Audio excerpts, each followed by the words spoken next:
The neon lights of Sector 7's entertainment district cast dancing shadows across the rain-slick streets as Peyton hurried home, his mind preoccupied with thoughts of his daughter's upcoming school recital. Working double shifts at the Galactic Trade Commission had become routine since his wife passed, but Emery, his bright, resilient 7-year-old, made every exhausting hour worthwhile. He was nearly at the transit station when he heard the commotion.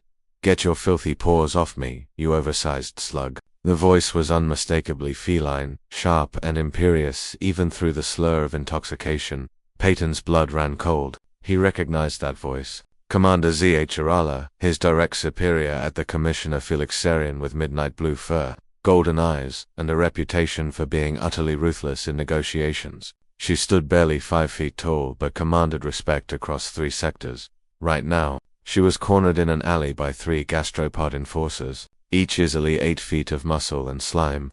The commanders had too much Andromedan whiskey, the largest one said, his translator making his words sound oily. "We're just helping her home. For a small transportation fee." Transportation fee was street code for extortion or worse. Every instinct screamed at Peyton to walk away. He was human, barely tolerated in this sector. Interfering with gastropod business could mean disappearing into one of their processing plants. But he thought of Emery, of teaching her that courage meant doing what's right even when it's terrifying. "Commander Zhrala," Peyton called out, stepping into the alley with false confidence. "There you are. Your security detail is looking for you." The gastropods turned, their eye stalks swiveling toward him with predatory interest. "Security detail." The leader laughed, a wet, bubbling sound. "I don't see any security. Just one stupid human who should mind his own business." Zhrala's golden eyes focused on Peyton, recognition flickering through the alcoholic haze. "Peyton, the human from archives."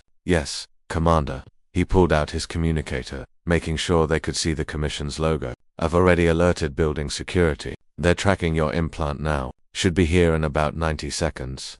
It was a complete bluff. The Commission didn't track their employees off duty, and building security wouldn't respond this quickly. But gastropods weren't known for their intelligence, their strength, and intimidation were their primary assets. That the leader's eye stalks quivered with uncertainty. Getting caught extorting a Commission commander would mean serious consequences, even for enforcers with connections. "This isn't over, human," he snarled. But he and his companions began sliding backward toward the alley's far exit. Peyton didn't relax until they disappeared into the night. Then his legs nearly gave out. "You're an idiot," Zhrala said, but her voice lacked its usual edge. She swayed, catching herself against the wall. "But a brave idiot. They would have killed you, probably," Peyton admitted. "Can you walk? I'll get you a legitimate transport." "No transport. They track everything." She pushed off the wall and immediately stumbled. Peyton caught her surprised by how light she was, despite her warrior reputation. "My apartment. It's 3 blocks north. I can make it." She couldn't, of course. By the second block, Peyton was essentially carrying her, her tail wrapped around his arm for balance. Passing Zephyrians gave them curious looks, but no one interfered with a human helping an obviously intoxicated Felixarian. Her apartment was surprisingly modest government housing, not the luxury suite he'd expected. He helped her to the couch, found water in her kitchen, and left it on the table beside her. "You have a daughter," Zhrala said suddenly, her eyes more focused than before. "Emery, you talk about her in the break room." Peyton was surprised she'd noticed. "Yes, Commander. That's why you helped me. You're teaching her to be brave." Zhrala's ears flattened against her skull. "My father would have done the same. Before the war took him." "I should go," Peyton said softly. "Will you be alright?" "I'll be fine." And Peyton, her golden eyes locked onto his. "Thank you, truly." The next morning, Peyton arrived at work expecting nothing. High-ranking aliens who got drunk and needed rescuing typically pretended such incidents never happened. He'd seen it before, the deliberate amnesia that preserved pride and hierarchy.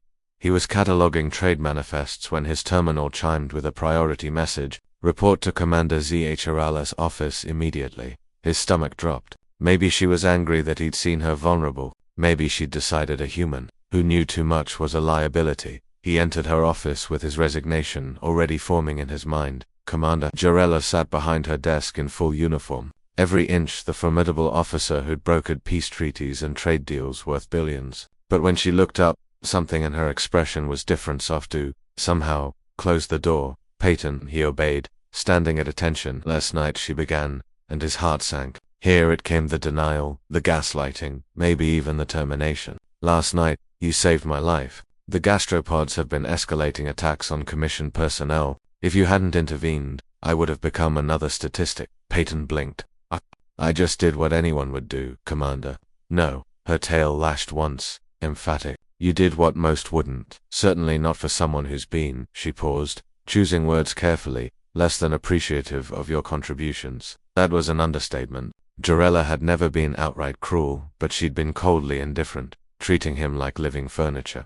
I'm reassigning you, she continued, and his heart stopped. To my personal staff, senior analyst position. It comes with a 40% pay increase and flexible hours. I understand you have family obligations. Peyton's voice barely worked. Commander, I don't understand. Then let me be clear. Jarella stood, walking around her desk to face him directly. In Felixerian culture, he knew, direct eye contact signified deep respect. Humans are underestimated in this sector. You're considered weak, emotional, impractical. Last night, you proved that human courage, the willingness to help others even at personal costs, is worth more than all the teeth and claws in the galaxy.